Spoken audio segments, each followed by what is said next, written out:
There is a space in my heart where I find the truth. I find me in you, a truth beyond what you may see now. But when we are one, we bring more good about. No matter who or what you call yourself or where you come from, yeah. There is a place in this world with open arms right now. Welcome to love, welcome to peace, welcome to our community.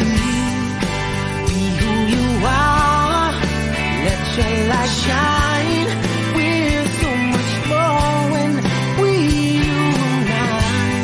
You are welcome here. You are welcome here.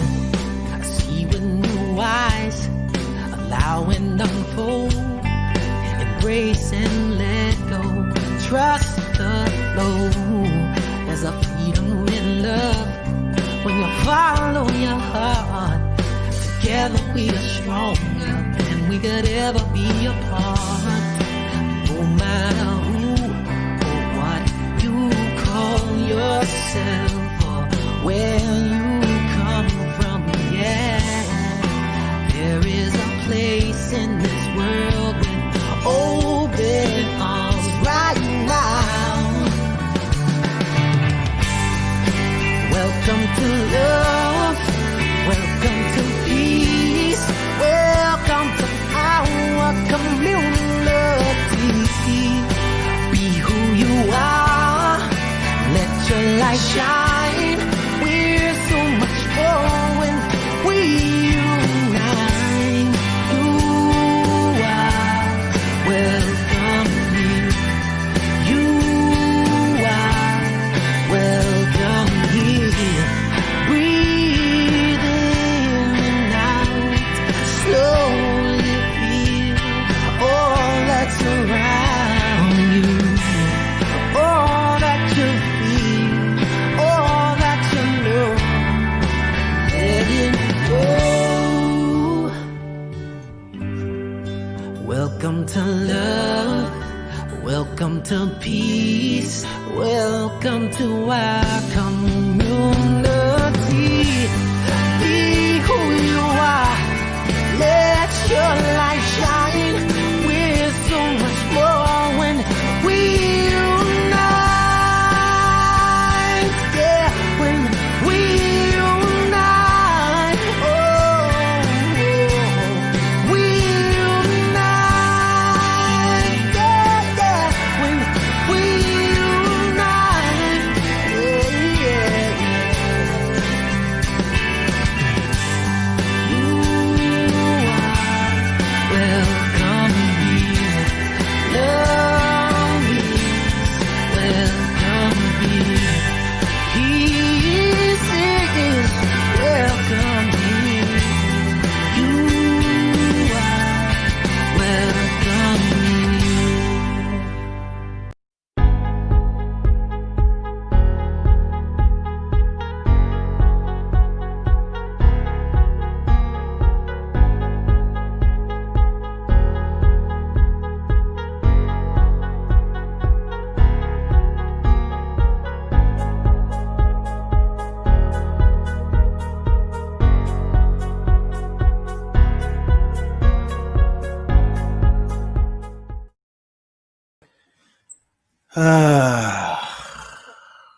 I got everything? Yeah, I think I got everything, and I'm live too.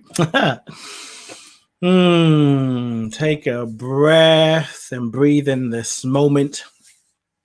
Breathe in with gratitude as a sign and signal to yourself that you're ready to receive something new, that you're ready to see life differently, that you're ready to grow and evolve and develop and transform.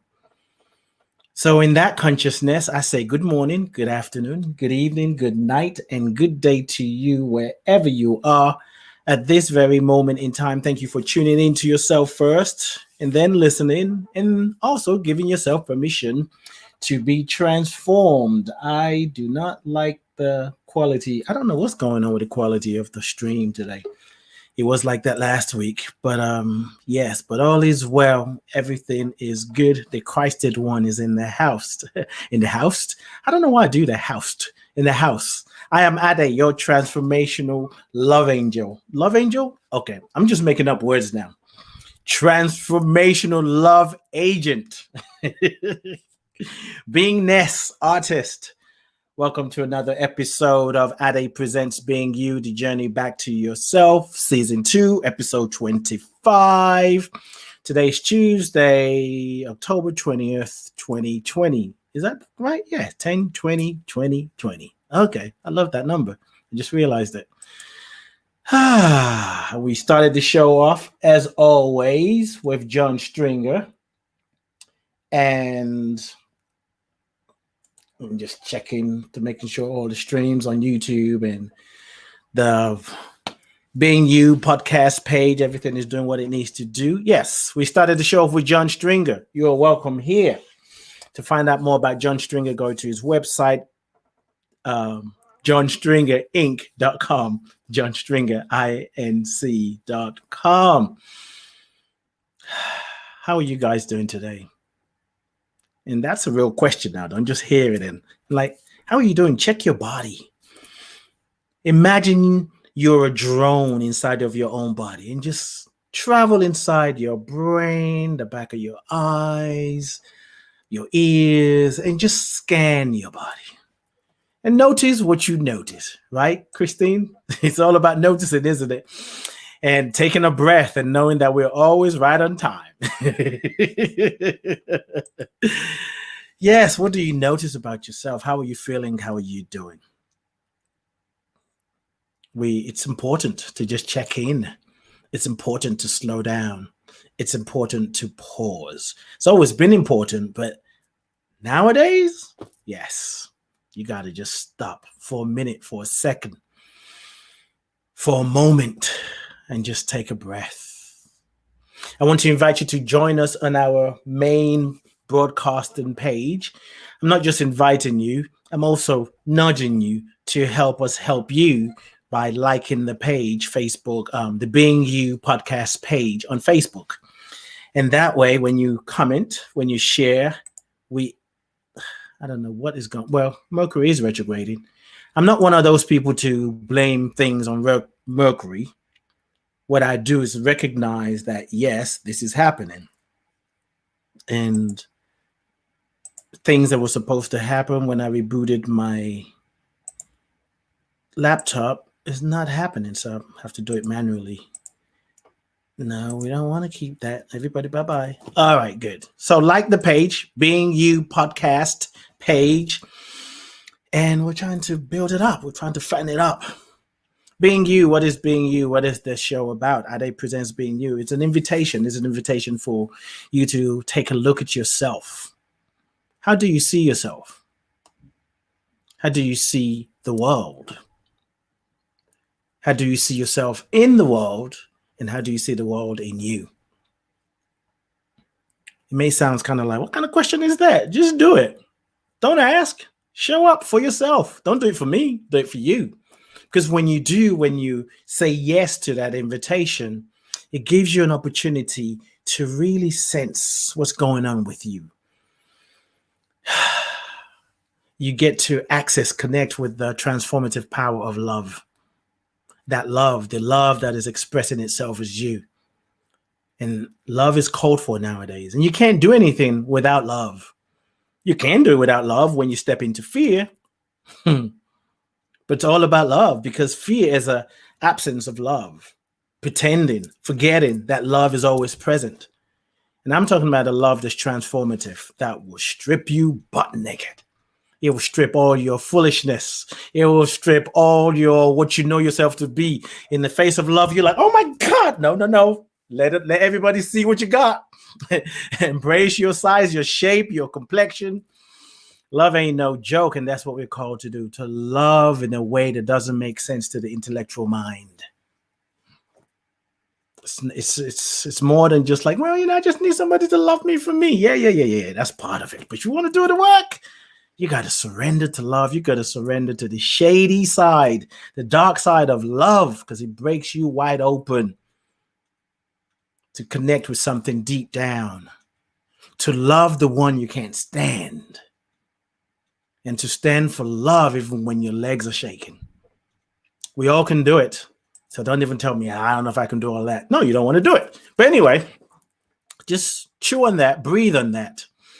And I want to make another quick announcement. Ade presents The Heart of the Matter every Thursday, 6 p.m. Eastern, 11 p.m. UK time. This is where you, the guest, the listener, invite yourself to sit with me, to do some healing work.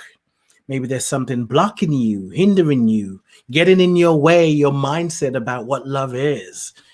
Maybe you're feeling depressed. You're challenged by what's going on in the world, or whatever it is. You have a vision, but you don't know how to bring it about. It would just be you and I, one-on-one.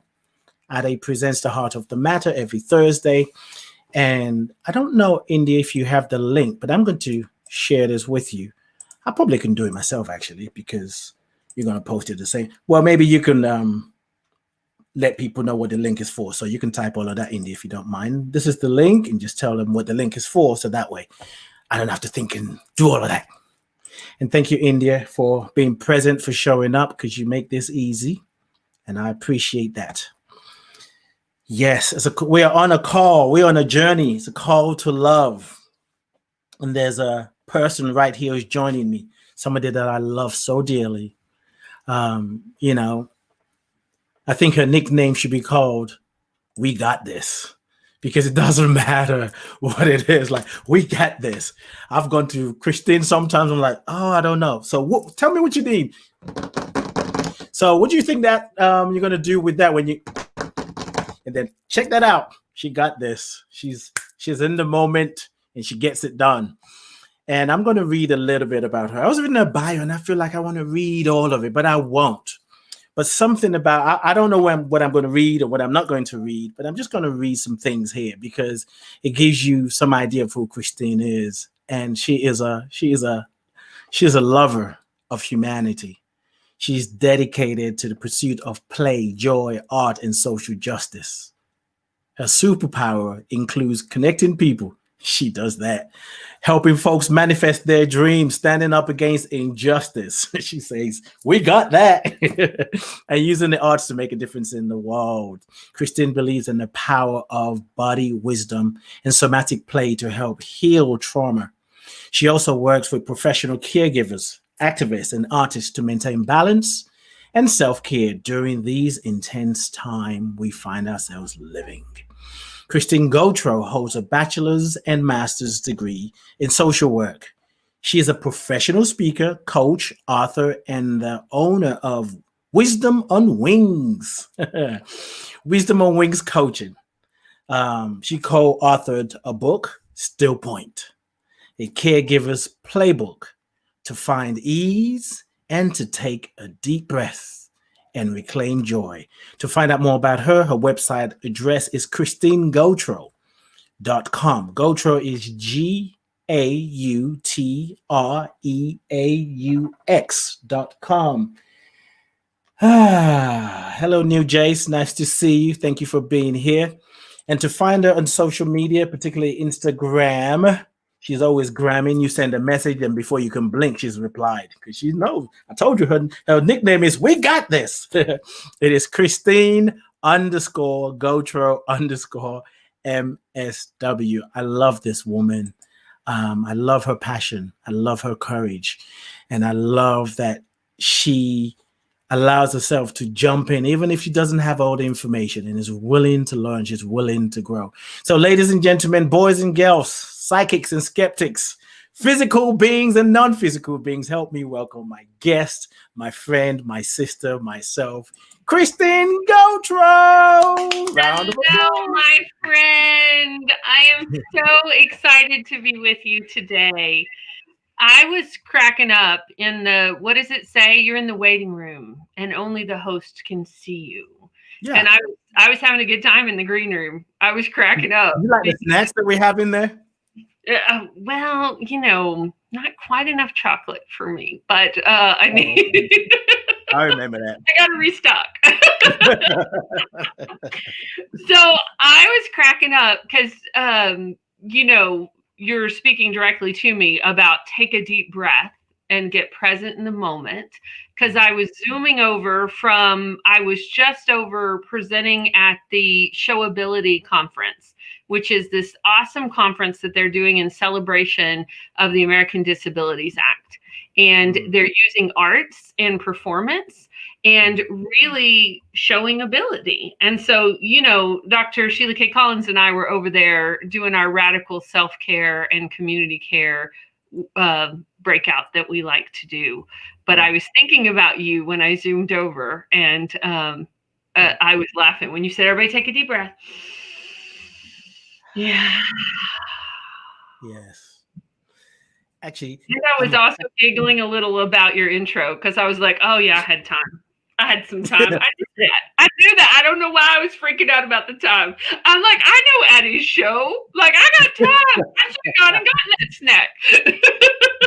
Well, it's funny because you reminded me of a guy a long time ago. He actually was what's his name? Joe. I can't remember Joe's last name. Not your husband.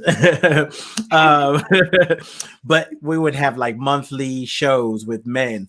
And my show starts at that time. I think it was 12 p.m. Eastern. And, I do my intro. I lay the foundation. I create space. And he sent me a message one time. And it's like, he used to work at NPR. So, that says it all, right? And it was like, well, you may want to consider when you say the show is 10 to bring your guest in not long after that. And I'm like, yeah, I get it. I understand. Actually, no, that's not true. When he first said it, I was like, ouch, he doesn't like what I was doing. I was like, oh, someone's criticizing me. But then I saw his point. But the work I'm here to do is to lay a foundation, is to open hearts. And I've also heard other guests who would say, you know what, your intro made me feel at peace. Because at first I was nervous. It makes me just ground. So for me, I'm showing up for what Spirit tells me to do. Other people may bring you on 2 seconds into the show. You have moments to just get into yourself. Yeah, I want to affirm that for you because it was lovely to take a deep breath and to be present with you in this space. Because oftentimes I tune in or I listen, but I may not be just being present. I may be doing 2 or 3 things at one time. I know none of your other listeners do that. They need to stop everything they're doing and pay attention right now. But, so it's nice just to take a deep breath and say hi to my dear friend. You were talking about love and the kind of love that like rips things apart from you. And, I was thinking about a couple of years ago and I was thinking about your journey. And I was speaking at the Parliament of World Religions. That's where I met Rev D. And I like that kind of love and friendship love. And that just had us on our knees when we were like, what do you mean I'm not going to see Eddie on Monday? What's happening here? Yes. So I'm glad to be with you, my friend. Thank you. And it was that love that got me through it. Really. It was that love because it was crazy. It's nothing like I've ever experienced before. And to know that I was loved, and boy, I never appreciated. I mean, just a letter or card coming through meant so much. Books, it's like, oh my God. And, my work is about love. I may use other things and say, Ade presents being you, Ade presents the heart of the matter, or let's do a musical show, or let's do a workshop. I did a workshop about 2 weeks ago, and it was called Love is the Bottom Line. My work is about love. And I want to recenter love, dismantle the idea, the myth about love, because we think, oh, well, you need more than love to survive. Love is all there is. And when you show up for love and you're willing to do the work, you're going to have to reintroduce yourself to yourself. And part of loving self is self-care. Right. Self-care. I mean, I feel some kind of dreamy, like I'm just kind of like chilled because I've been working, but I've been in bed all day. Had my laptop in there. Some people say that's a no, but it worked for me. And I had to really slow down. Go ahead, Christy. Can I say something right there? What you just said, it worked for me. Yes. Like so many times in self-care, like in so many things in our life, right? We have that outer authority that tells us how it's supposed to be, how the ads say it's supposed to be. You know, it's supposed to be a massage. It's supposed to be this or that. That doesn't work for some folks, right? Some folks don't have that amount of time. So if it works for you to do your laptop, that works for you, right? If it works for you to go outside and stand barefooted on the ground and breathe for 5 minutes in between all walk in the labyrinth. Oh, cup of tea. My language, right? How okay are you with left turns? I know we're very good at left turns in our regular conversations where we just zig and zag. I'm a creator. I love making up on the spot. So, because I got some questions I'm going to ask you, but let's take that left turn and we'll make a roundabout. Really wants to be named right now. Right when we were talking, she bubbled up for me, and I'm going to try not to make us cry, but I just have to call her name. I have to call Caroline's name. Caroline Graham Karinsky, who's no longer on this plane with us. But, you know, talking about somebody who loved, right? She was an activist, and she came to visit you when you were in Texas. Wait a minute. I know, I'm sorry, but she really wanted her name called. And I think one of the reasons she's been really present for me lately is she had a mental health break and took her own life. And what I say is the work killed her, because she was really working on getting kids out of cages at the border. She was working with families. She was working, and this is big work when we're doing activism work, when we are doing life and death things. But if we don't take care of ourselves, we can't take care of our communities, because we lost an incredible friend and an activist and somebody who was making a difference every day in her life in a way that most people, like, it makes me cry. Because, like, I called her the minute I found out you needed help, and she literally, what'd she drive? 6 hours, 4 hours, something. 6 hours, yeah. And that was, we had met her once at an event we did. Well, maybe we'd met her twice by that time, because we had done the racial equity and transformation workshop for the UU National Conference. We had done our piece on body wisdom. UU's United, what is it called again? Unitarian Universalist. Unitarian Universalist. The other way around. Yeah, no worries. And so we had done that national conference together with Carolyn, Renee, and Jennifer. And that's where we met Caroline. Yes. And so I just wanted to call her name, because when I think about self-care in regards to community care, like, this is serious, y'all. Like, this is not about, it's not frou-frou. And I think people think a lot of times it is, because they're like, oh, it's selfish if you do that. Well, I was at an alternate roots national conference a couple of weeks ago, and we lost another artist and activist. And how we lost her is she was so busy taking care of everybody else that she put off a medical procedure she needed. And when she went to go do it, she didn't survive the surgery. And one of the speakers at that event said,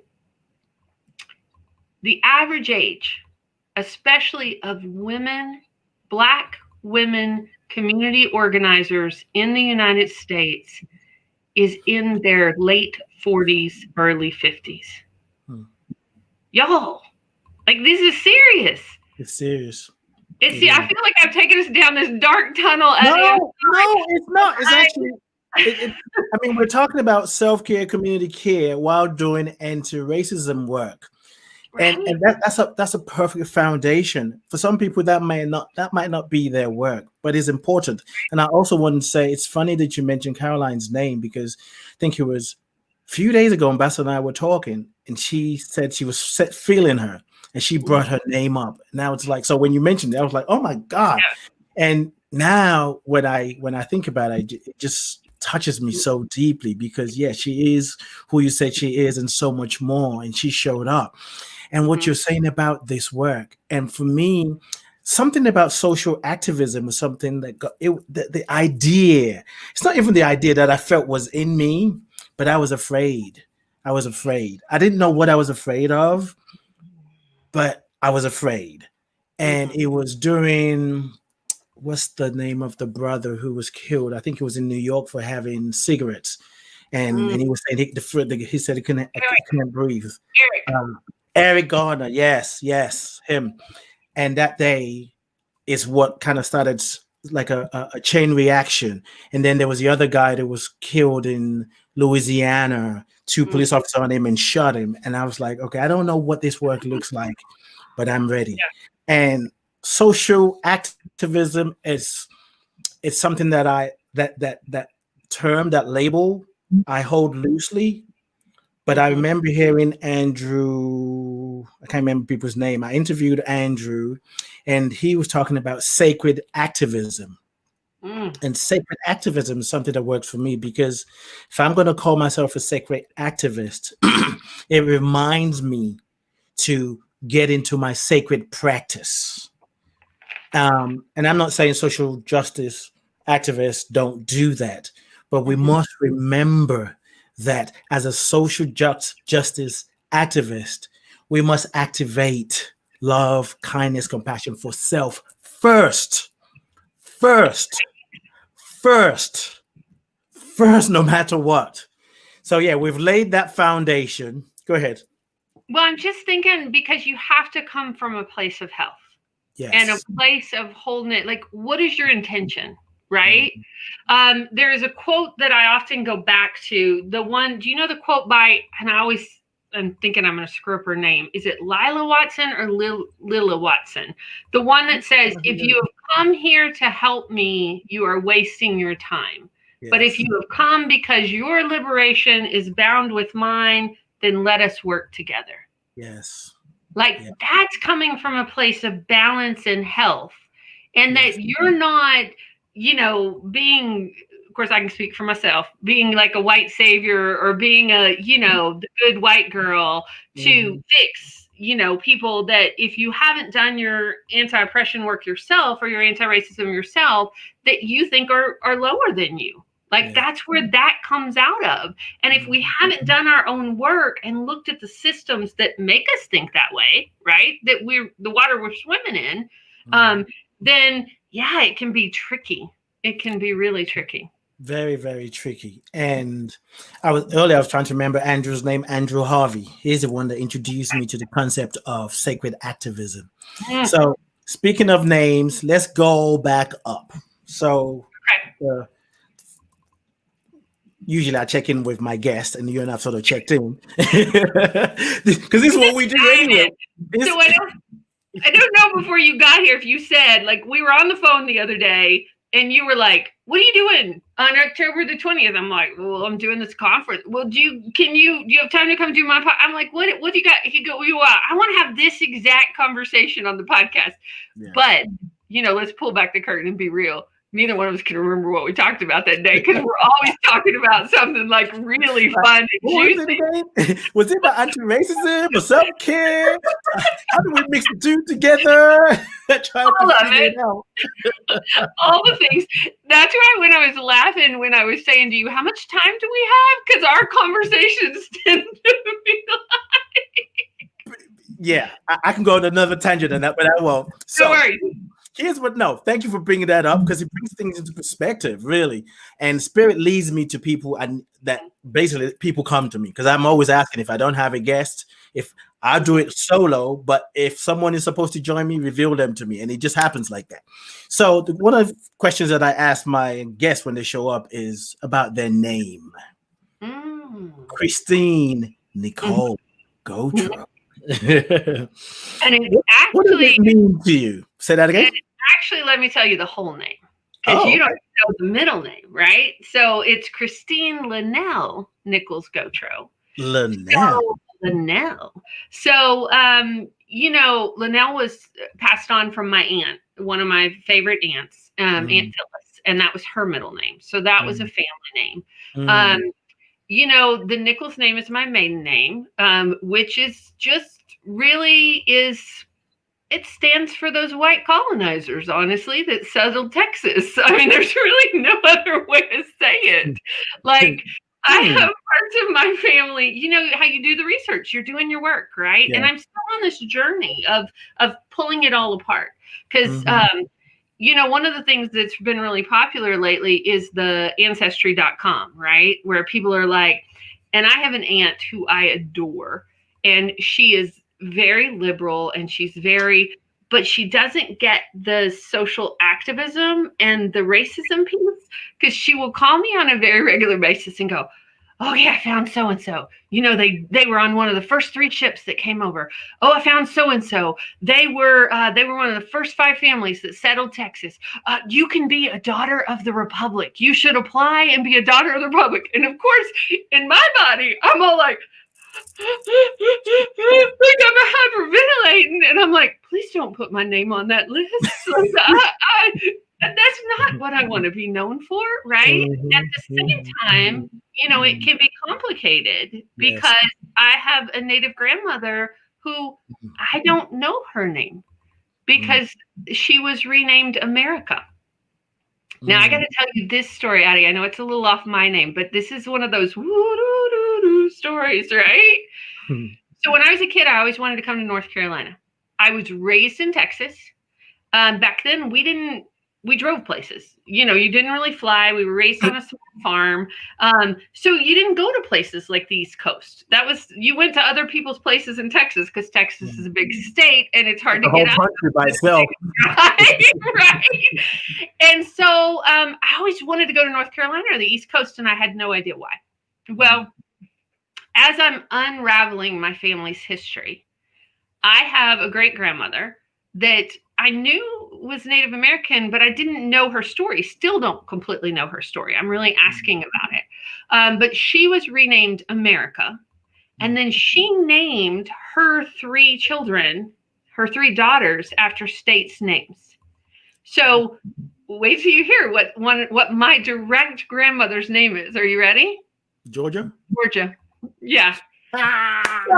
Wow. Right? So moved to Georgia, and I just knew her as Granny Nichols. I have a picture of me sitting at her feet as a small child. Like, she was my granny. I didn't know her name was Georgia. I didn't put that all together until recently, right? So my name, and then my first name, Christine. You know, I know you always say Christ-like. I get a little nervous about that one because of the expectations that come with it, honestly. I grew up, I was always a Christine. I was not a Christy. Joe likes to call me Teen Tolinos. Joe's the husband, so he gets permission to do that. Right. My family, my dad did call me Teen a lot. He liked to shorten it, but he and my nibblings, which you know I'm in love with. These are my nephews. Did you say nibblings? Nibblings. So nibblings is the gender neutral term for nieces and nephews. And before they were born, we didn't know if they were going to be boys or girls. And, you know, so we call them nibblings. So they are still my nibblings. They are, isn't that fun? They're not niblets. They're not like little corn. They're nibblings. I know, right? So they are now 14 months old. And so they are, my sister's trying to get them to call me Tia Teen because they're bilingual. They're learning both English and Spanish. And so she's getting them to call me Tia Teen for Aunt Teen. So we'll see. Like, it's a whole mouth of a name, right? Wow. They're all 14 months. Oh my God, time flies. Yeah. I have to say this other part because my Irish ancestors were just whispering in my ear. So I do think the Christine also comes from that side of the family with my Irish grandparents. That's on my maternal line. They were immigrants from Ireland that came in through Ellis Island. So I've just been really playing with that as I learn about our country's, you know, you know it, and then you always learn something new, and often horrific is revealed about the United States history and where things happen and where things come from and how. And so as I do that, I'm paralleling like my family's journey and how did this happen and how did this come about, and so that's why thank you for giving me the opportunity to name all that, because I've really been on that journey lately. That's what it's about, being you. And you've actually opened up something I want to ask you. And then another question, and we'll talk more about the anti-racism work and self-care. But they all go together. They go, you've got to know who you are to be effective, period. And if that means doing your history, finding out who came before you, ancestry.com, African, what is the other one? There are different ones out there. 1, 2, 3. There's so many of them. But something about knowing that there are people who came before you and they stayed alive long enough for you to be born, however that happened. It's like they live in us. They live in me. They live in you. And we're part of something greater. So as a white woman, and when you talked about your name, your maiden name, and what comes with that, you're kind of a different kind of breed, but I don't want to say it that way, but that's the only way I can say it. So I don't know if you, but anyway, let me just ask the question. Just ask it. You can ask me anything. How do you reconcile? Well, so let me say it this way. So I've met white people who are saying, I'm ashamed by what my white ancestors did. So I don't even want to connect with my ancestors, and which is more reason to connect with them, to shine the light on the dark places. But anyway, let me ask you the question. How did you reconcile the history? Now, and I asked that question more for you, but I want to say to listeners, this whole thing about injustice, oppression, brutality, it's not exclusive to America. It's a human thing. It's happening in every country. And as human beings, we're learning to honor our humanity. Now that I've said that, I want to come back to you. How have you reconciled the history of your ancestors? Now, maybe they were not slave owners, but maybe not. Right. So far I haven't found that in my history, but to be honest, I have not died. I'm on a kind of a tangent with my grandmother. So the indigenous grandmother you're talking about? Yeah, the one renamed America, which I have all kinds of made up stories in my head about that. But I think what you said was so true about humanity and human beings. So humans are messy. Like, we are messy. There are good humans, there are bad humans, there are evil, like, we're all shape, size, and I think that, I think we reconcile it by, first of all, facing it. I mean, I think that's such the problem that has been in the United States. I mean, we still have a leader of course, okay. Do we get to talk a little bit about politics on here? We do, right? You know whose show this is? Of course. I dive in. So, I don't know if you watched the vice presidential debate, but, the fly that everybody was talking about landed on his head when he denied systemic racism, right? That's when it happened? I mean, I saw it, but I didn't even... No, it happened after, like, boom. So,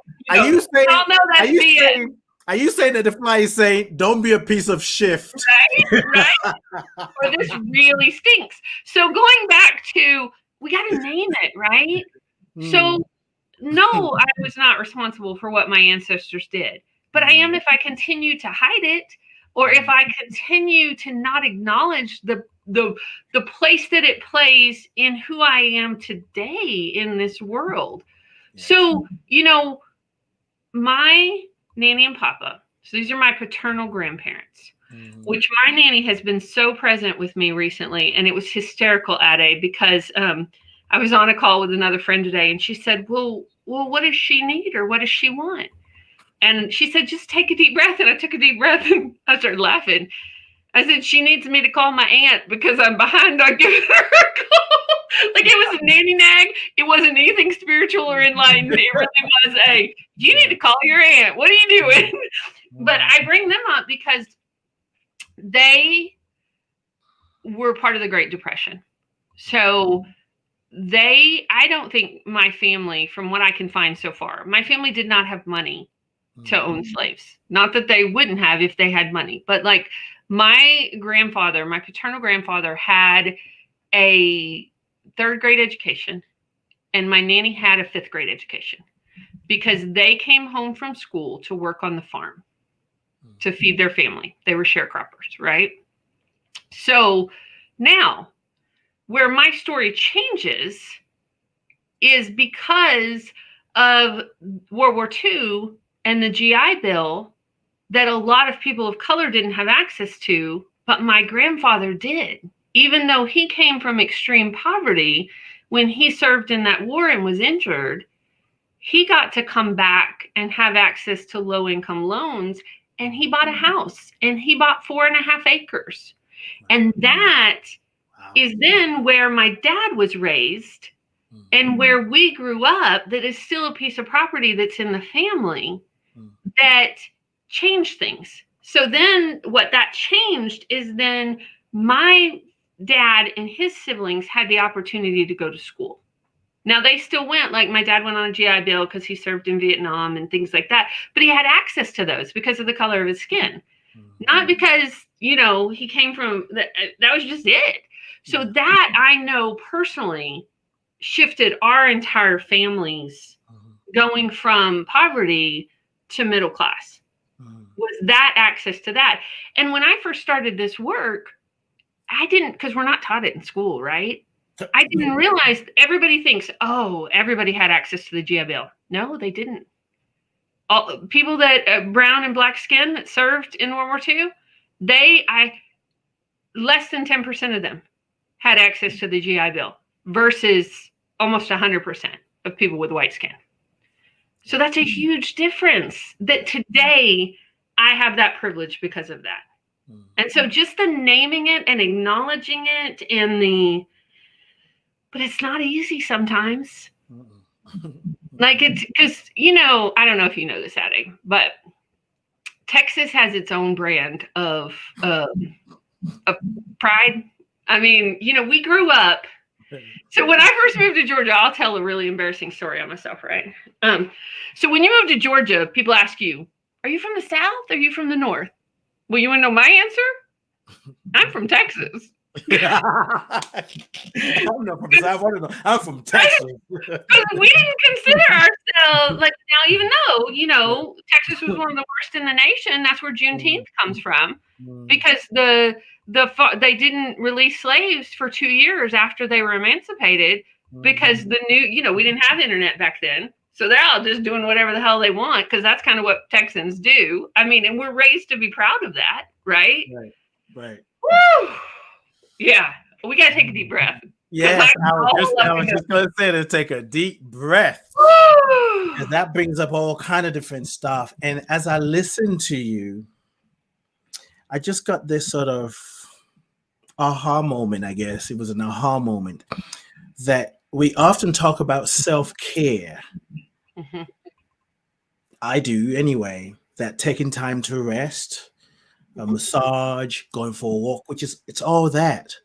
But I'm really seeing that self-care it's also part of it is knowing your history, where you came from, who lived before you, what's the stories that were told, and what stories are you telling now? Because it's part of the self. Some of the things we're dealing with, whether it is physical or spiritual or emotional, some of it was passed on to us. So in taking time to kind of just find out about my heritage, my roots, my grandparents could reveal some things to me, which kind of allows me to see my life differently. Yeah. I see you're ready. I just gave you because I know you. I can see you buzzing with something. That's why I stopped. Right. I just wanted to make sure I always get his last name wrong, so I wanted to pull it up so I have it right. So Resma Menakins, Menakin. Yeah. So my grandmother's hands. He talks about exactly that, like racialized trauma being passed down through epigenetics and through the generations. And he is an African-American master level social worker, which, you know, is my jam, right? But he talks about it being in white bodies too. And he talks about it being like, that is in our history and our DNAs too, but because of white dominant culture and history being written by, and I'm definitely putting in quotes, the winners, you know, the colonizers, then we're not, if we don't look at that in regard to ourselves, we're doing ourselves a disservice. And that's why I think, you know, one of the things you and I were talking about there, you're like, oh, let's talk about that, right? Was about white fragility. Right? And body wisdom and defensiveness. And well, you know, one of my things is it's because it's in our bodies. So we get triggered by these emotions that we don't know what the hell they're coming from. Like, where is that from? And that could be ancestral. That could be a picture we saw in our scrapbook, you know, that was in grandma's house that we didn't have the concept to understand what it meant. Right. We, you know, if we hadn't looked at it and taken a deep breath and listened, then we don't know who's driving the bus, right? We don't even know if they have a driver's license. It could be one of our inner kids. It could be our inner kids, right? Yeah. It's important. It's the body wisdom, right? Because when we have these conversations, one of the things I love about interplay that you and I are both students of, when we listen to our body wisdom, we can take a deep breath, we can shake it out, we can pay attention for when we're really, our amygdala or that part of our brain that wants to do fight, flight, or flock, or you know, there's like 5 F's now. Did you know that? Like the flock was just doing all kinds of. Sometimes we just want to say "fuck this." Right? So it's important that we have tools to be able to stay in the conversation. Because things are going to get uncomfortable. Like even looking at our own stuff. I mean, we know this even when it's not around racism and social justice work. Right. Sometimes it's uncomfortable because humans are messy and relationships are messy and we screw it up sometimes, you know? And we can also look for the good. Like what works? Yeah. It's there. It's there. And I think being able to look at all gives us understanding. Without understanding, there's no room for compassion, you know? And we have to have understanding. It means looking at it all rather than, oh, well, it's not always like that. And all lives matter. Well, you know, there's nothing I can do about it. It's too much for me to talk about. All of that doesn't help anybody. It doesn't even help the person who doesn't want to talk about it. Okay, wait. Did the words all lives matter just come out of my friend Addie's mouth? Did you say that? Yeah, there are folks that say that kind of crap. You've never heard that? There are folks talking about all lives matter, blue lives matter. It was one of those moments that I was like, oh, you were triggered? What just happened here? No, it was one of those moments that you don't expect, right? Because I know you were saying it in jest of what people say, but it is one of those triggering phrases for me now. I've noticed, like, right? There are no blue lives. And please don't get me wrong. I have police officers in my family and everything. And let's trace that back to family history, right? My aunt's so proud of the Texas Rangers in our family, right? Well, what do we know about Texas Rangers, y'all? Like, those were like some of the original oppressors in Texas and doing genocide on the Native American. Like, right? I have an idea. Tell me. I have a thought, and I've never shared it on my podcast, and I might, but I don't know. I'm going to just check in if I need to share it, because I don't know if it will move us forward or not. Okay. No. What I will say is, when it comes to police brutality, I'll say that and then take a left turn, because I want to question and then come back here. And when I talk about being able to look at it all, to have understanding. Yep. So there's this constant narrative of all police officers are not bad, which I think it's like, hello, why do we even need to say that? And the reason we're saying that is there are people who are part of that force, not just to police, is to carry forward an agenda. They intentionally get in there. And that's why you can put your knee on a black man telling you he can't breathe, and you're going, right. And other people are like, oh, the white man is taking care of business. Everybody stand back. Right. Those people didn't come to serve. I don't care what you tell me. Right. So anyway. Or they're so disconnected from their bodies. And that's what white supremacy does. It disconnects you from your humanity. From all of us, right? Yeah. We're not paying attention to it. And we're all susceptible. I mean, that's the thing that people don't realize is it's the water that we swim in. Yes. It is the water we have swam in our whole lives. And fish don't say, like, is the water wet? Like, they're just in the water. Like, it's right. like, so fish is like, what's water? I don't know what water is. I don't know. And it is one of those things that you got to be paying attention. And unfortunately, you know, as a white person in America and other places, you don't have to. Like, unless you really get the fact that we are all connected, that what happens to you happens to me, and that it is your liberation just as much as it is mine. This is why this is important, that we are all interconnected in this web, and it's all our jobs, right? It's all our jobs. Yeah. When we try to protect our identity or our smallness, because we think we're going to lose ourselves if we see ourselves as the other. And so there's another question I'm going to ask. Well, maybe I'll get to it. It's a new question that I'm introducing to my show, but I'm feeling like we need to just follow this train of thoughts, because listeners are not always listening to you and I talk on the phone, because this is what we do. So I think I need a guide now. I had the question. The other question I was going to go. Oh, right. That's it. When did you start this work, this anti-racism or anti-racism, anti-racism work? And what caused you to actually say, you know what, I want to do something about this? Oh, that's such a good question, Ade. You know, the one of the answers I give is my whole life, right? It's just like I've been aware of things, or a sensitive being, that I saw things that other people didn't see. And when I decided to become a social worker, my dad was like, I had always said, both my parents were public school teachers, and I always said, I'm not going to be a public school teacher because they don't make enough money. So then I became a social worker, which, as my dad said, is the only profession that makes less than public school teachers. So I say that because it's funny, but it's true. But I wrote, can I just read you a poem? Because I think that'll answer. I hope I can read my own writing, because when we were talking the other day and you were calling names, I was like, oh, I want to read this poem. So at Alternate Roots the other day, it's where arts and activism meet.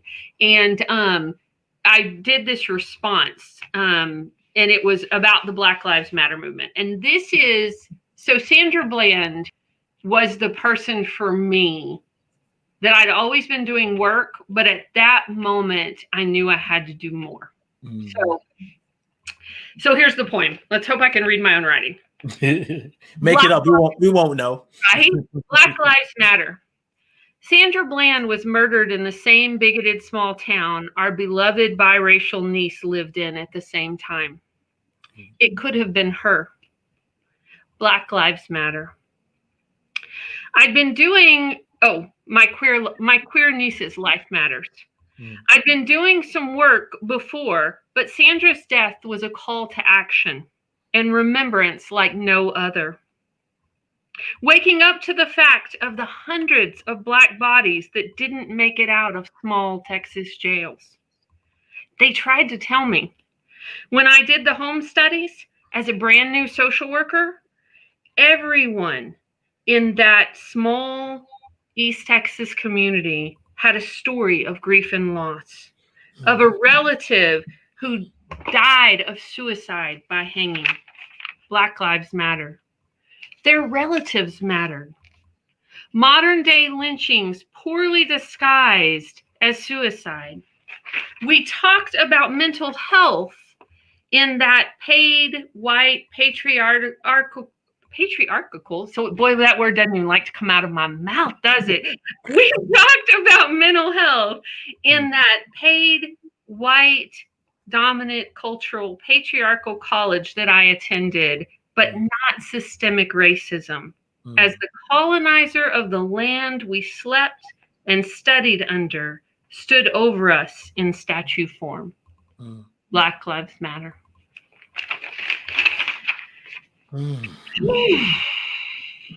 So yeah, I think, I've always been doing the work. It's been my profession, and in little ways and in little, standing up for oppression wherever I see it, standing up where I can. But I think with Sandra Bland's death, like it just, it was one of those things that I was like, oh shit. Like all of this, all the little threads of the stories that people had told or tried to tell me. Because, I was a white girl in Texas. And at the time, I didn't have the language to have some of the deep conversation. I was having some of the conversations, but not deep enough conversations. So, oh, look at Joe Gautreaux showing up, telling us we're awesome. How cute is that? Yeah, my brother. He's really talking to you, but he didn't want to be rude and included me. Right. He loves you, Eddie. He loves you. Yes, I know. Come on, us making sure we're not good. We're getting in good trouble, Joe. Right. That's it. That is it. So just picking up from that, you've taught Waking Up White. What was your experience? What was it like to read that book? Was it like, oh yeah, I knew that I've been doing this work, or was did it give you language to what you were saying you didn't have language for? Or was it all of it? Right. And so let's really clear on that. So we've taught an interplay course based on the book Waking Up White by Debbie Irvin, and it's using body-wise systems to process the information as we read through the book. And so I'm one of those people that I can tell you somebody's life story. I can tell you, but the statistics sometimes don't stick in my head, right? So I have read that book probably 4 times by now, because every time I teach the class, I read it again. And people are like, you're reading it again? Oh, yeah, because it doesn't stick, right? The concept. And I think language matters and words matter, right? As an author, duh. But, they're written down, so I don't have them here. But yeah, like the redlining, right? Yeah. That still affects our communities today, which people a lot of times still don't understand. How people literally, real estate agents literally drew a red line around neighborhoods and decided that property value was less because Black or brown bodies live there. And that this property value was more because white people live there. Like, these are the systems that are still affecting people today. And if we don't understand that, if we don't wake up to that, then flies land on our head. I love that. Oh, that was good. That was good. I didn't see that one coming. Speaking of good trouble. We could have planned that better. Like, I have to tell you, oh my gosh, I've gotten a lot of laugh out of that one. So this work, well, I'm saying this work, so I'll just say anti-racism work, or just the conversation is heavy, is intense, it's emotional. It just tugs at the soul. And some people find it easier to just be quiet because they feel they can't talk about it. And most particularly the white people is what I'm saying. And a friend of mine, Meg McLeod, who's another interplayer, wrote something that maybe I'll get to read it. I love what she wrote. We've been talking about this conversation for the past few days, and she shared it with me. It's heavy work. What do you do, and how do you continue to wake up every day to have the conversation when people who look like you, white people, white women, white men. I don't know if you encounter more women than anything. There's this pushback, and they say you just doing too much. I can't work with you anymore. You're too much. I've had that happen. Yeah. I will say it's both, right? Because I do get pushback. The white men like to try to mansplain or tell the little lady why she's wrong on things. That doesn't just happen on racism. One time I was talking about gun reform, Addie, and I'm from Texas. I grew up on a farm. So it's not if you own a gun, it's how many guns you own, right? And some yahoos that I grew up with tried to mansplain guns to me. I was like, yeah. Yeah.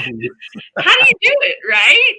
How do you do it? I mean, I think intentional practices around self-care. So I have all kinds, and I don't use the same ones all the time. It's what's called for. But, interplay is one of my modalities and practices. So I'll put on a good old song and dance around or move around, or I will use music to shift my energy. So, Andra Day's Rise Up is one of my anthems.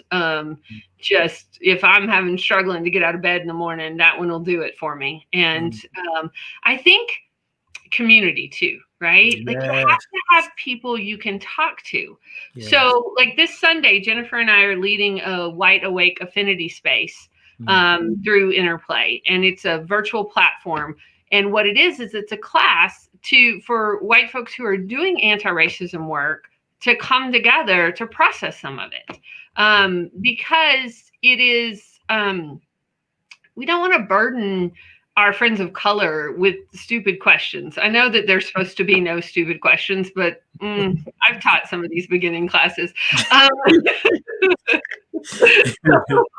And also some of the things that we need to teach each other. We don't need to expect our friends of color to teach us. And I even think, as well as asking, I had an experience a few weeks ago, and sometimes it's safer to go to the people that you perceive to be the victim to say, tell me what we can do, where the conversation really needs to happen with your own group and be the voice of reason, compassion, of being scared or being afraid, right? So it's a yes and, right? Because here's the deal. If they are leading a class about that, yes, pay them money, go take their class. If it is your friend that you hadn't talked to in 2 weeks or a month and you call up and you dive them into that heavy, no, that's putting emotional labor. So I think what people don't realize about this work is there is emotional labor involved, no matter who you are, right? But if you are a person that has been systemically oppressed for years and generations, and it's in your DNA, shit, even us having this conversation is emotional labor because you have no idea what's going to come out of my mouth, right? I know you trust more than most people, but you're like, what did she just say? So even just showing up, right? But so that's where, and it's tricky, right? Because it's just tricky. But there are so many people that are doing this work in the world right now. There are so many people that are doing anti-racism work that are authorities, that are people of color. Pay them, buy their books, go to their webinars, go to their seminars, and then look to your white anti-racist leaders if you have questions about dismantling your own oppression as a white person. And how do you deal with guilt, or how do you deal with what your ancestors did? That's our job, right? Let's talk, or we're talking about how to stay in the conversation, because that conversation can be tricky. So how do we take a deep breath and not be afraid? I think you said at the very beginning, how do we have these conversations even when we're trembling, right? Yeah. Well, how I've had some of these conversations is I had a buddy when I first started, right? I had Jennifer and I did one of our first protests in Atlanta together. I mean, I protested in other places, but, I was taught, Addie, not to protest, not to be seen, not to put myself out there. And I'm sure it was out of love and compassion and kindness. I mean, my parents were amazing. And, taught me to be anti-racist and taught me to the best of their ability and taught me to care and be involved. That's how they live their life. But they also taught me not to shine bright because you might get squished, right? So my parents still don't know all the protests I go to. They know some, like, because, you know, sometimes I put them on social media. But if they have an idea what you get up to. right? So I think the thing is I was scared before I started this work. Because like you said, I was scared to have the conversation. I don't know about you, but what I found is community. Like I have found deep, deep connections and community and people that are making a huge difference in this world.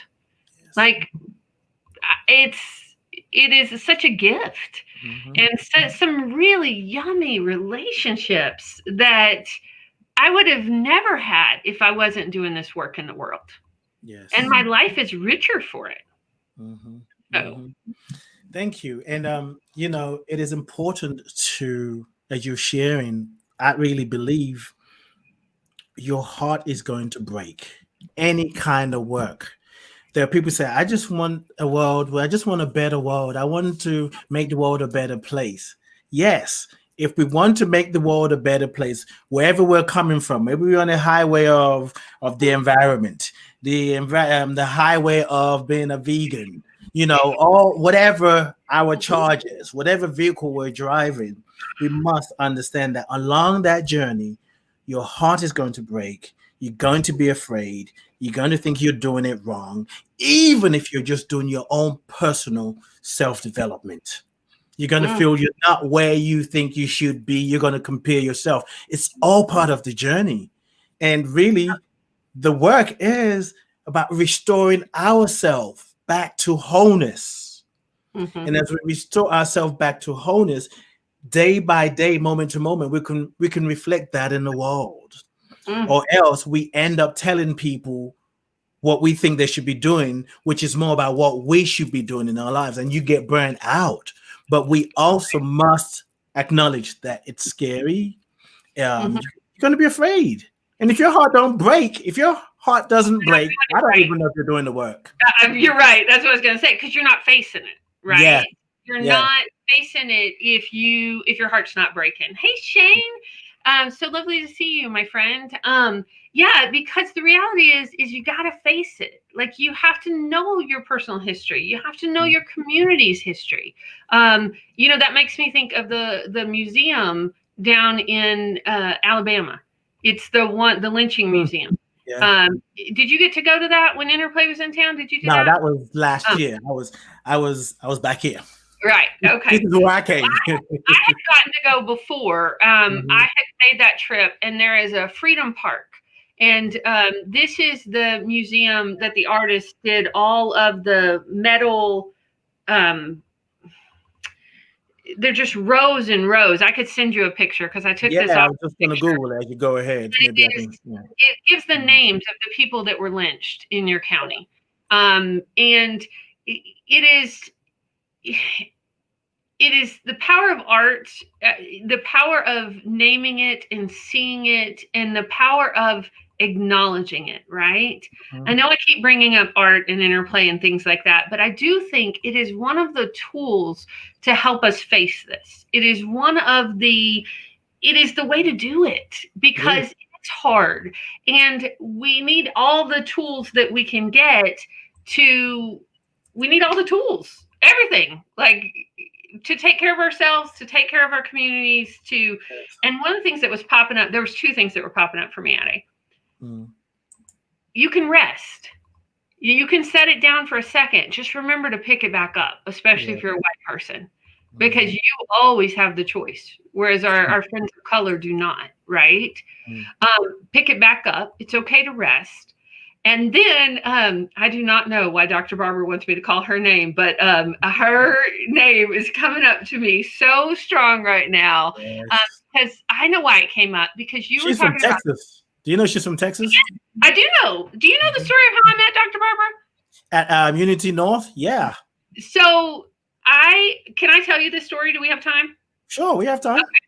So Karen Drucker, who is an incredible inspirational singer, who I have followed for years. She's one of my tools in my toolkit, Addie. Like if I get depressed or I get funky, I go and I put on some of her music and it shifts my mood. I use it with my clients, my coaching clients, and I use it for myself. And I use it in interplay workshops.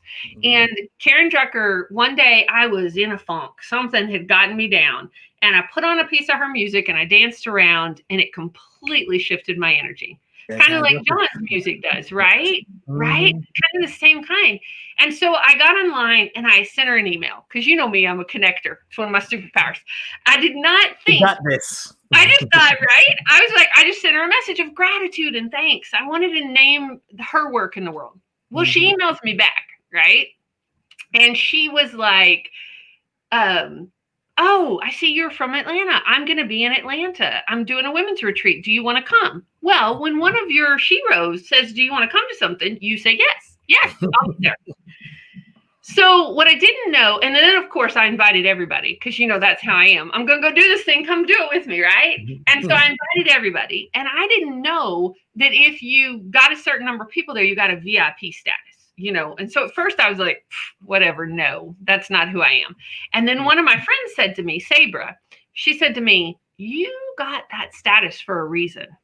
I want you, I don't know who you're going to be sitting by, but you're going to be sitting by somebody. So I get there early. Part of the thing was you get to go to a cocktail party with Karen Drucker. And I thought, okay, that's it. I can go home. Like I met her. I talked to her. I talked about us doing a Soul Print Players performance with her at Dr. Barbara's church because, you know, I'm networking. But I didn't know it was Dr. Barbara's church at that time. So there's this section that VIP members get to sit. It's at the front. I go into the room, front table. There is this tall, elderly Black woman sitting there in her sweats. And of course, I sit down beside her and start to chat, right? And I looked at her name tag and it said, Dr. Bishop Barbara King. And I said, hey, Dr. King, do you want to tell me about your church? And she said, oh, no, honey, I'm tired. I just got back from the Parliament of the World Religions where I was with thousands of people. And I'm just here to soak it up. Why don't you tell me about you? And so I started talking because we had a contingent of people at the Parliament from Interplay. And then we discovered we were from Texas. And at the time I was at Lee Arundel State Prison doing work with women who are incarcerated there, which we haven't been able to be in there in 9 months because of the pandemic.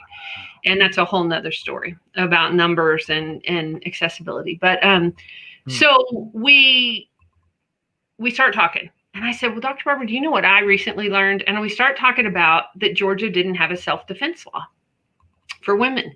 Because I was raised in Texas. We had a self-defense law. If somebody came after me, I could come up, you know, that's a whole nother thing too. But what I realized, especially for women, is men could be beating them up. And if a woman picked up a weapon to defend herself, she more than likely ended up in prison and her abuser was out of prison. So I was seeing this all the time with women, right? So Dr. Barbara and I, like, we have this incredible discussion. I still don't know who she is, right? I'm sitting by her, we're talking, we're having all these conversations.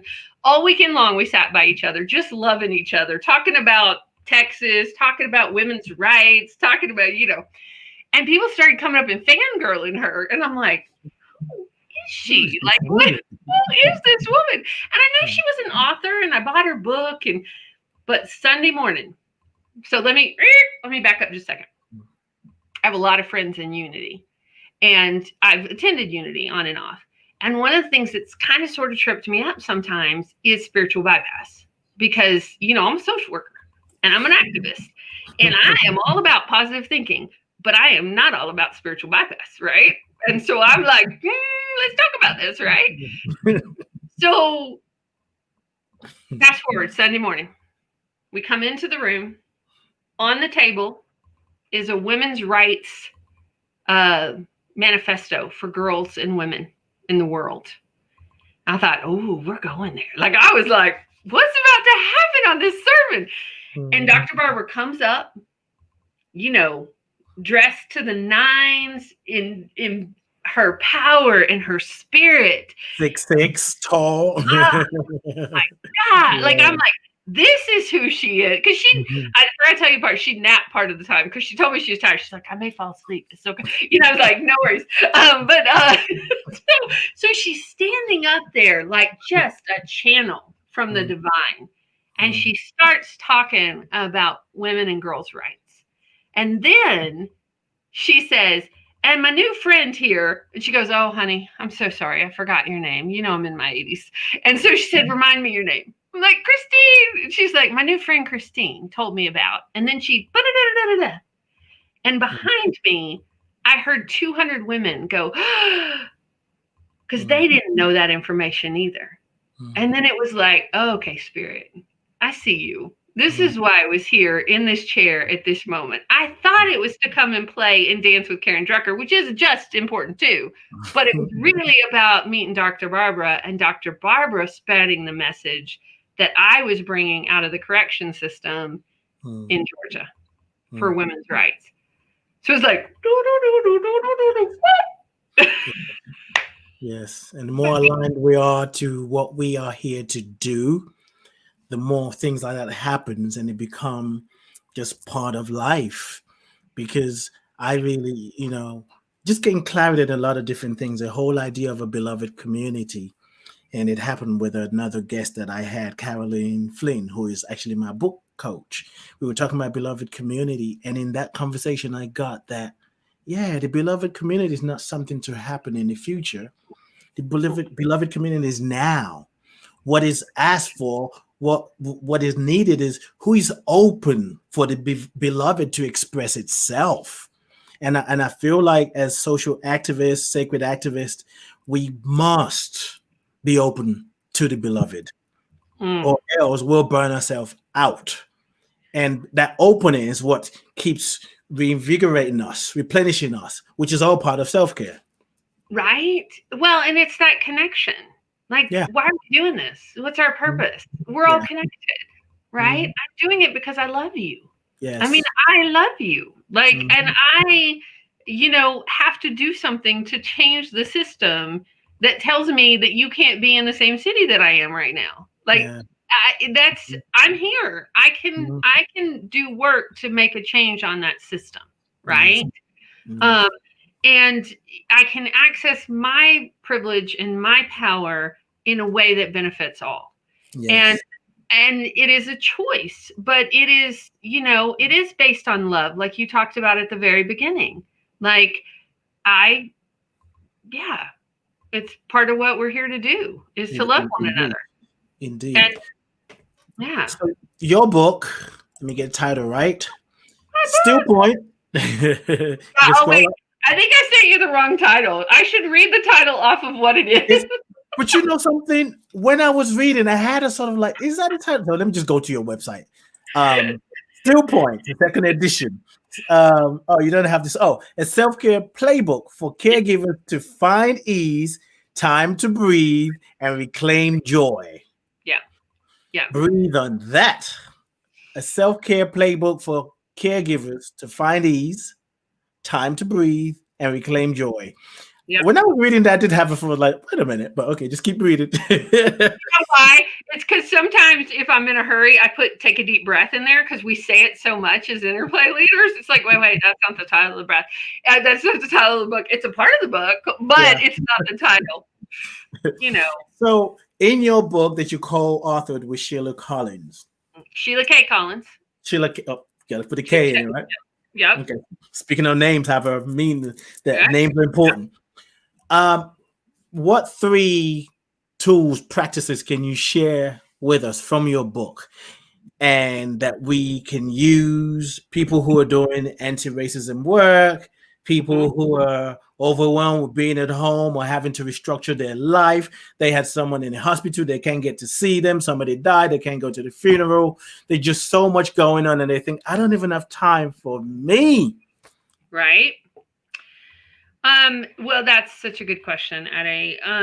I'm going to talk about a couple of things because we have 5 skills of self-care that we've identified in the book. And one of them is sorting and separating what belongs to us from what belongs to others, right? So we have to be able to do that. What's our piece? We can't do everything. Like we can do, but we do have a piece, but what's mine? Right. I think that's important. Building and using partnership power is one of my favorite. Building and using partnership power.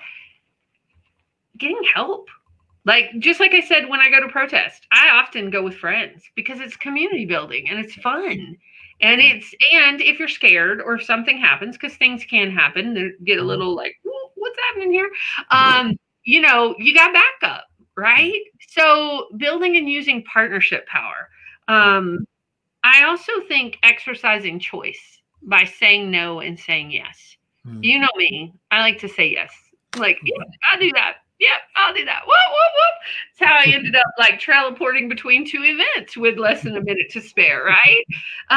But the reason I say that is saying no to the things that no longer serve you, right? So when recently with the latest uprising, what I really did is I went back and I looked and I redistributed money from organizations that were mostly white. They're doing good work in the world, but that's not the value I want to live. I want organizations that are diverse and that have leadership of color and so, you know, I said no to some organizations and people so I could say yes to other ones. So I made a choice that aligned with my values. So I think all that's important. But one of the things I wanted to say, one of the things we talk about in the book that I always like to say, because I have to say it out loud to myself, Eddie, because, you know, we teach what we need to know, right? Yes. You know, sometimes I do, just it's too much. So self-care is not continuing to educate and train ourselves to withstand more stress in order to take on more stress. Right? I'm going to say that again because that's the one. Yes, I was going to say that again. Across my forehead, right? Self-care is not continuing to educate and train ourselves to withstand more stress in order to take on more stress. Whew. Self-care is that colonized mind that we feel we have to get some more, we have to be perfect, we have to be ready, because we just intellectualize it. Say that again? White dominant culture. Yes. It's white dominant culture. I mean, not everything in white dominant culture is bad, don't get me wrong, but there's a lot that's like wacky. Like that whole pull ourselves up by our bootstraps and keep going until you fall over. Like, come on now. Like that. Unless you're rich, then we'll, you know, give you a tax break and everything. But anyway, I digress. Right? No, not really, but you gotta name that, right? And I say to you, I've been wanting to say this on a platform, so I'm just gonna say this. I have still not gotten my federal income taxes back. Our government is so not functioning. Wow. That I have not received my refund. And you can't reach anybody. And a lot of people that I know, this is happening to. So it's like, they got my money, right? And then, that report comes out that he didn't pay any taxes. And I'm like, I paid too much in taxes. Give me my money. Give my money back. Do with that money, right? Sorry, we totally digressed on that one, y'all. But it's been happening to a lot of friends when I talk about it, like nobody's talking about it. And I'm like, I filed them early. And then when you go to check, it's like, there's no information and you can't reach anybody right now, like because of the pandemic and things like that. I'm all like, he's going to skip the country with my money. Sorry. He's got too much support, unfortunately. We are totally devolving into one of our phone conversations, y'all. Yes, we are. Yes, we are. Bring yourself back. We're going to be going down the conspiracy theory road. I do want to give the opposite of self-care is not. I want to tell you what self-care is. Self-care is tuning in, recognizing earlier and earlier the subtle physical signs of potential difficulties. Caring people become good at reading other people's body language, like a clenched jaw, a stooped shoulder, a sad eye. Self-care means tuning into ourselves and learning how to read our own body language. And why I think this is important, not just for ourselves, but for our anti-racist work, is especially for white folks. We know when something's off. because our bodies tell us. Yeah. Like if somebody tells a joke, and used to we'd say, I don't know if that was racist. Hell yeah, you know if it was racist because you felt it in your stomach, right? Yes. You felt it in your stomach. Yeah. You felt it in your body. You inside, like even if you were frozen, you felt it. That is a tuning in and attending, right? I was at a party not too long ago that somebody was imbibed a little too much. It was a social distance party. And they said, I don't know if this joke is racist. And I was like, stop. Oh, it's racist. Just stop right there. Just stop. Yes. It is, and don't say it. Yes. That's all. Boom. Done. If you have to look around or if you have, no, I don't want to hear it. Like, so the old me would have not said anything, right? Would have just gotten that feeling in. And that's not self-care because that's turning that shame or that doubt or that insecurity inward and living in my body. Whereas the new me was like, okay, I need you to just stop. Right. And so, but let's be fair, Ade, if there's any young folks listening out there, part of this does come with me being a perimenopausal woman who is at that point where it's like, at this point in my life, I'm going to say what I want to say. I don't give a flip about what you think about it. But that itself is a privilege, right? I mean, it is. It's that I come from a place of security that I can say. I mean, I watch it because some organizations I work for, I have to be careful what I say, or I get banned from being a part of that organization. So, yeah. So let me ask you this: when you're talking about connecting with the body and paying attention to the body, and sometimes, well, not sometimes, that's not something that we always hear. Some of us are so numb to the body that we don't even recognize the signal. And so used to be that way. You said what? I said I used to be that way. Right. No, I really did. I was so sensitive of a being that I would zip out of my body all the time. Like it wasn't comfortable to live in my body until I learned some skills really through interplay that helped me figure out how to do this when it hurts, how to do it when your heart's ripped open. So with that, I want to share something from my friend Meg. There's more, but I'm just going to share a short thing. As I said earlier, she shared it with me. We were communicating. Meg is in America. She's American. She lives in the Netherlands. And she said, for white people, when we speak about how we feel, it is a way out of feeling bad. It's the path of freedom, not just for our own self, but also for other whites or anyone who hasn't yet been willing or able to share their feelings about this painful topic. So that's coming from a conversation we're having where some white people would say, it's too much, I can't talk about it. It's too painful. I don't think I have anything to add. And she was speaking like, yeah, part of the healing, getting out of the body is speaking about it, is expressing what you feel. Can you what are your thoughts on that? I agree. And alongside that, I think it's different for everybody, right? Sometimes it may not be words, sometimes it may be movement. Sometimes it may be art. Sometimes it may be poetry. The trick is get it out and acknowledge that it's there, right? It's like what we talked about before, acknowledging that it's there. When you said those words about sometimes it's too painful, I remember one of the first times I went to a Holocaust museum and a survivor had spoken to us, right, about tremendous grief and loss and told us this story of her family. And when she got to the part about her sister dying in her arms, she's like, it's too painful. I can't talk about it. And you saw it still living in her body. Totally different situation, but in the same, it is grief and loss, right? For all of us. And we have to find a way to transform it. Like, how do we process it? How do we dance with it? How do we play with it in order to stay in the conversation? Because we don't serve anybody if we're in bed with the covers over our head, which, to be fair, 2020 is one of those years that, this is a good year, right? But again, they go side by side too. There are times when we need to be in bed with the covers over our head, and a time we need to get up and set the alarm and get up and go do the work. That's the work of love. You got to do the individual work and do it as a team, like basketball. You know, you get on there, get on the field and do the work. Sometimes you're playing golf. So it's like really knowing what game you're playing and the importance of community.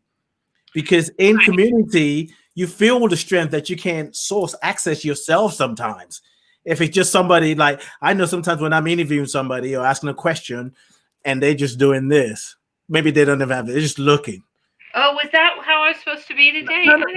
No. Well, actually, you've been nutty. You actually been nutty with it. But I was, you know, if you're talking to somebody and they just, you're like, am I landing? But when there is a but when there is a sort of confirmation, affirmation, like a we're in this together, it makes us feel stronger. Which I have to say something, because I wanted to clarify that statement of head being over the covers, because talking about being in this together, you know, I do a lot of work in the mental health field. And so I want to really name for my brothers and sisters that are struggling with severe depression and have the covers pulled over their head, not by a choice of their own, but by severe mental health. I don't want to stigmatize that. Right. I want to, because I think speaking of some of this is like this shit is real. Like it is painful and it is real, and we got to start talking about this, because if we're not talking about it, we're not healing it. Yes. It's like we're popping a Band-Aid over a wound that is still got gravel in it. Right. Yeah. That took me right back to that bike accident when I was 8 years old. Sorry. Like my body's like, you want to talk about body wisdom? But that's the other thing to be aware of. I mean, first of all, this and I keep saying this because it's so easy to think it's just one thing. It's so easy to think, oh, racism is just happening in America. I hear that here in UK and Europe. It's like, well, that's just in America. No. This is about our common humanity. So it is important. We live in a time where, as you said earlier, language matters. We are more aware, more awake. So things that people are saying, we have more of a voice to say, wait. So sometimes there's a constant over clarification. Sometimes there's you don't have to do that. But we are all walking this tightrope. So it's important, whether it's anti-racism work, maybe self-care, self-development, being a mother, we've got to start with compassion. For ourselves, and absolutely. Yeah. My friend Dr. Cynthia Phelps is, I don't know if you've met her yet. You should totally have her come on and talk. Her name sounds familiar for some reason. I don't know why. She's one of the Texas girls from San Antonio, and she does radical self-compassion, and she does the Inner Ally tool, where she has this beautiful card deck about you pull like what inner ally you need that day for what you're working on. But it's all about self-compassion, right? Yeah. I always tell folks, be gentle with yourself. You've heard me say that to you. Be gentle with yourself. Because y'all, we are in a pandemic. Like this year is like nothing we have seen in our lifetimes, right? Some of our elders may have seen some of this if they're in their 90s, but for the rest of us, we are in unprecedented times. And so, we have social media that comes to feed us more information, media, and we're bombarded with it. Yeah. Well, so let's exform that, because that's one of my favorite tools. As long as we're not going to do gibberish. And can you speak to what exform is? I am not gibberishing. I am on not. Your podcast? You're just not gibberishing on your podcast? I'm not gibberishing. Can we tell people what that is? What is exclamation and gibberish? I'm just not. Even if internet players are listening or watching, I am not gibberishing. Sorry. Come on, my friend. This was your intro into interplay. So gibberish is a form that we use to exform, and exformation is the opposite of information, right? And everybody's like, is that a word? It's an interplay word. We made it up because that's what we do. We're improvers. So exformation is releasing and getting rid of. And one of the tools we use to release or get rid of is we speak in gibberish. So it can be like one consonant. It can be all kinds of words and sounds put together, but it's really just getting it out of your body without language, right? So this is how Ade was introduced to us, because he was invited to come to an interplay event. He walked in, we were already on this form. He came and sat in my circle. Thank you, Spirit, for sitting at in my circle. And we were playing with gibberish. And he tells the story like he was like, what the hell are these white people doing? So let me give you a little gibberish, Ade, on what do I need to exform about? Let's no, not let's. I invite you because I am not. We are one, so you do it as me. Can you exform for people who feel so overwhelmed by just the world we're living right now? Everything that's happening politically, the pandemic, the injustice, white supremacy. 10-hour waiting lines to vote in Georgia. I can do that. Yeah, go ahead and exform. Oh, sorry,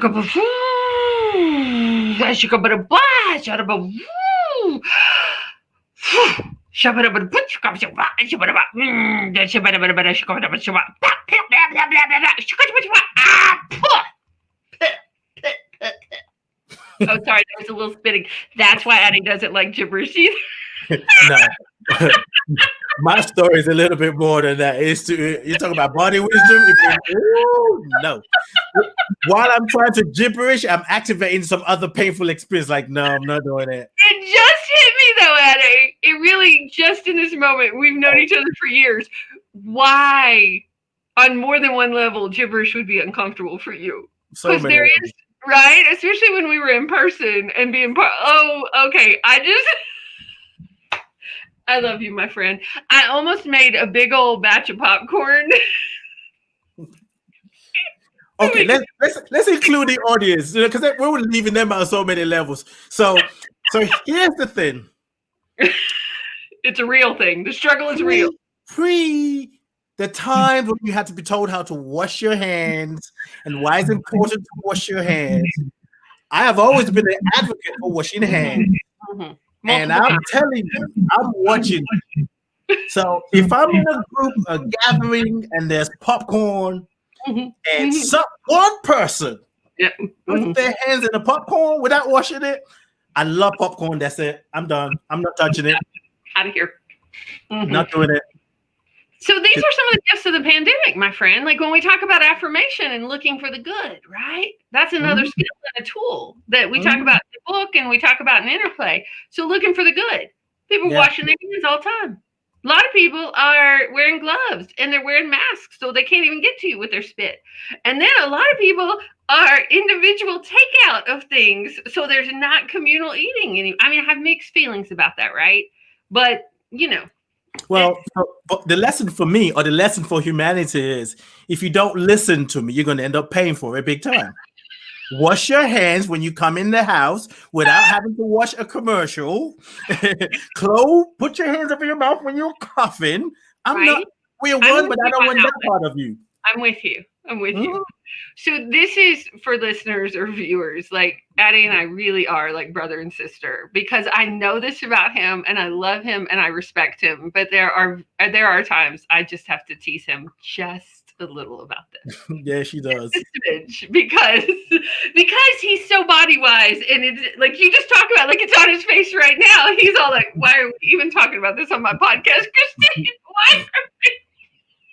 Why?" You give me opportunity, and we're going to stop. Let's hear about it. Those of y'all that got pets, dogs and cats. You're about to alienate half of your listeners.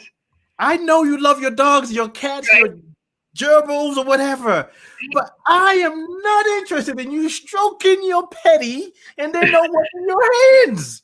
Right. And then ask me what I want to eat. No, I'm not hungry. No, thanks. Right. I'm fine. All right. Okay. Are you done? It's self-care. It's self-care. It is. It ain't community care. Let's be honest. Yes. If that is in your community, this is community care also.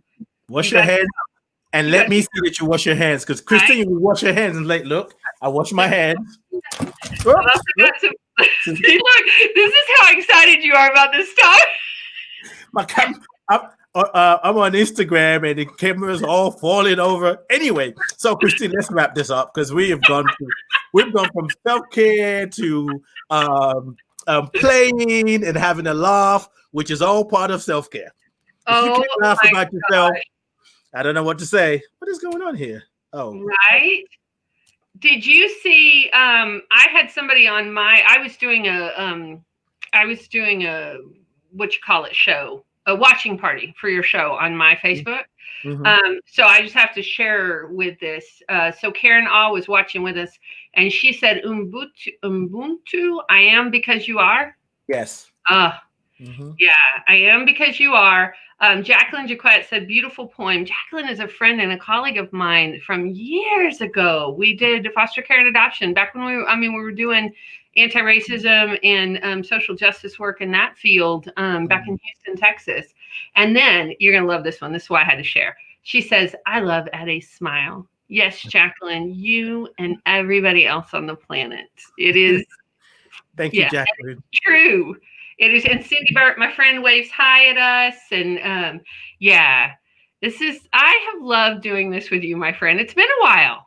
It's been a while since we've done the podcast. Not since we've talked, but since we've done the podcast together.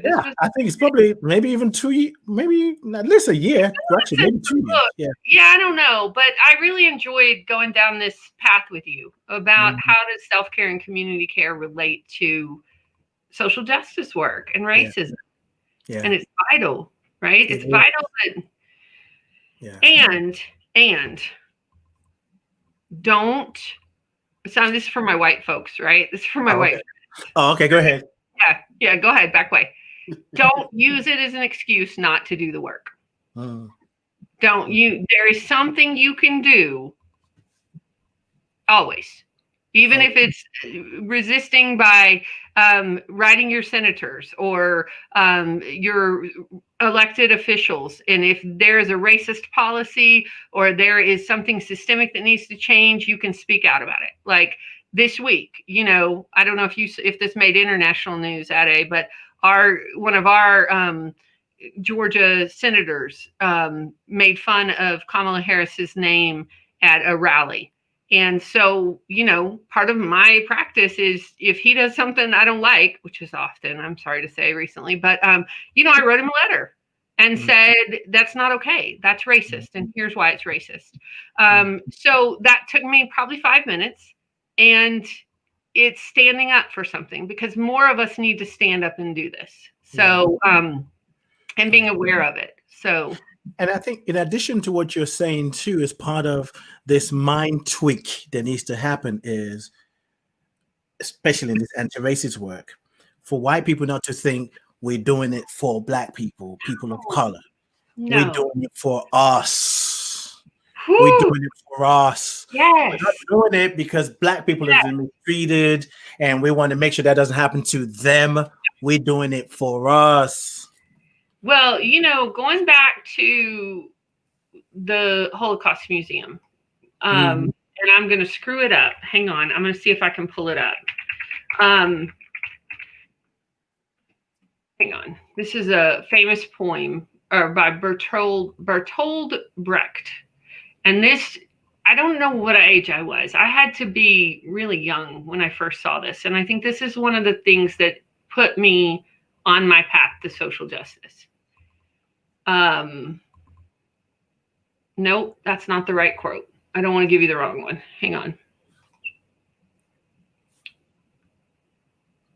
Yes, here it is. Okay, so it's the one by Martin Niemöller.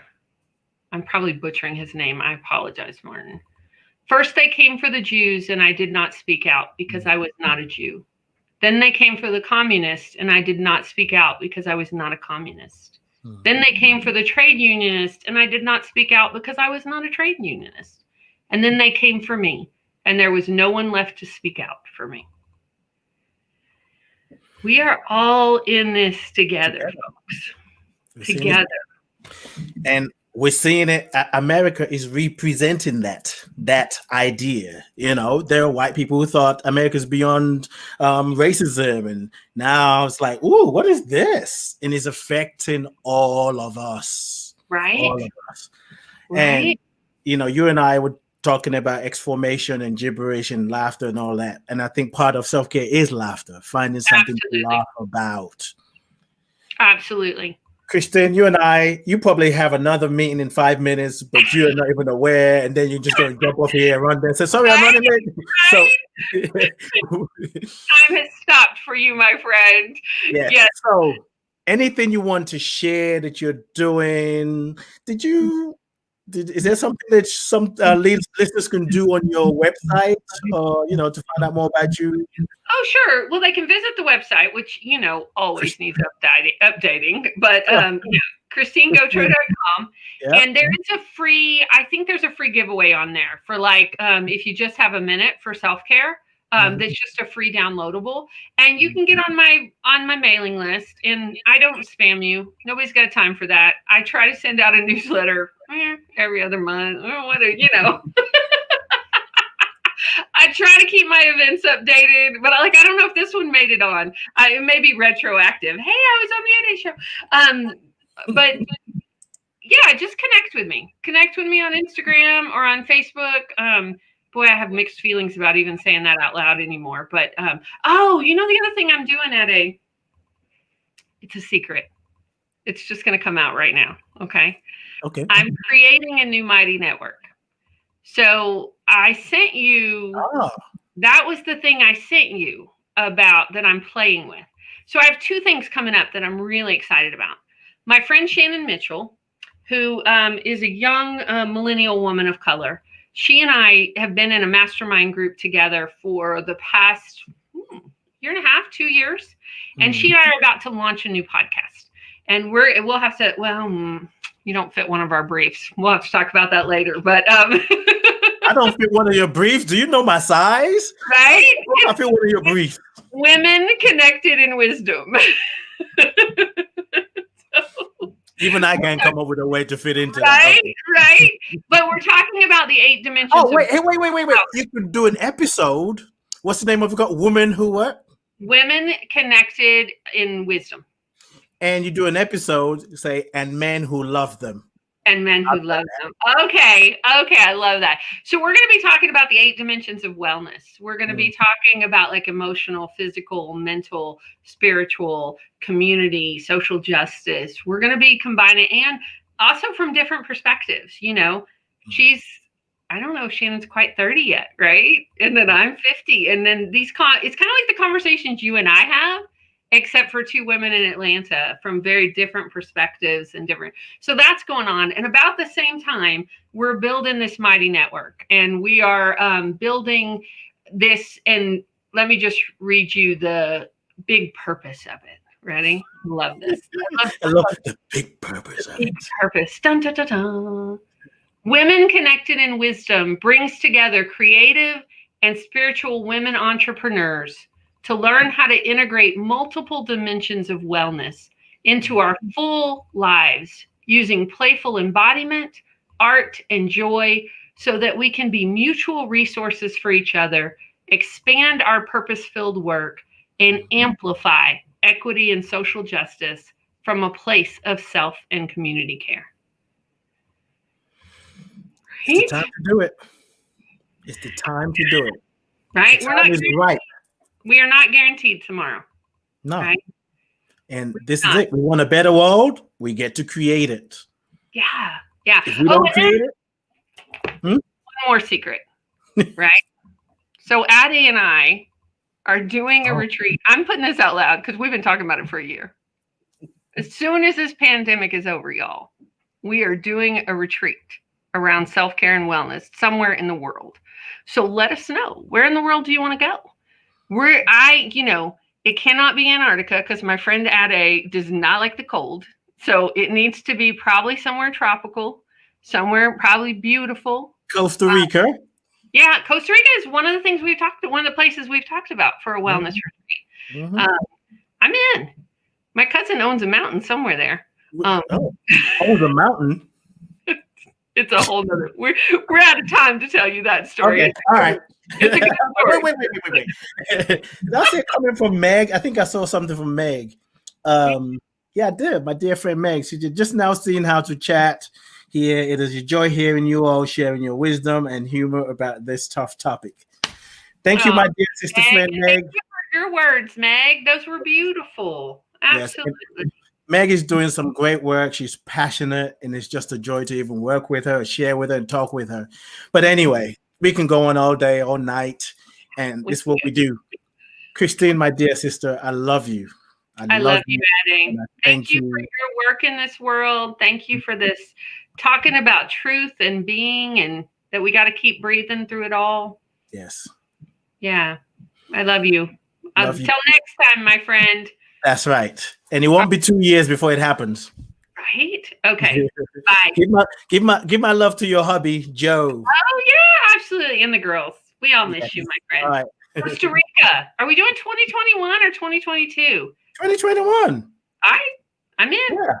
We're creating the reality we want to live in. Okay. You know, the leaders are making it up. So we can make it up too. Okay. So anyway, are we doing fall or are we doing summer? Let's do summer. People travel in summer.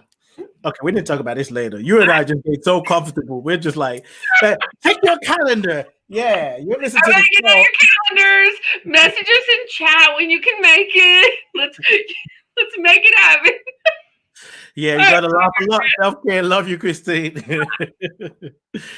Oh boy, life is good. It's getting better. I think it's complete. I'm complete. Thank you, Christine. Thank you, listeners, for watching. Maybe you're catching it live or the archive. Take a deep breath and remind yourself that we're in this together. We're not supposed to take it all. You handle everything all by ourselves. We'll do what we can do. It's a journey. It's an ongoing journey. It's a marathon, like they even say. It's a marathon. And it's not just anti-racism, though that's the topic for today, but that's just a label to bring us closer to one another. We need each other because we are one another. One of Christine's friends said, Ubuntu. Yeah, I am because you are. We are connected. And we can't say we are one. Why can't we just deal with we're just one human race? We are that. We are that. And our actions must demonstrate that. Because when our actions demonstrate what we say we know, the rest is just play. Anyway, I love you. I bless you. I appreciate you. And I thank God for you. Thursday, if I have someone who wants to sit on the, somebody needs to get on that seat. You know, I'm kind of like, want to do the show because it's dependent on someone's request. India, do you mind sharing that link for me again, please? Or if you can't get to the link for whatever reason, you can go to the Being You podcast page and just send an inbox. I have several pages. There's Life Coach Ade page. You can send it there or go to my website, lifecoachade.com, lifecoachade.com. Join me for Ade Presents The Heart of the Matter every Thursday, 6 p.m. Eastern, 11 p.m. UK time. I love you, and we're in this together. Keep laughing. If you can't do anything else, laugh and breathe. Breathe and laugh, and wash your hands while you're at it. Oh, while you're washing your hands, take care of your immune system. We don't hear a lot of that, but eat right so your immune system can say, oh, yeah, we got this. Thank you. Peace and blessings. See you on Thursday. What else am I doing? I don't know. I'll announce it. India, thank you very much. See you, peeps.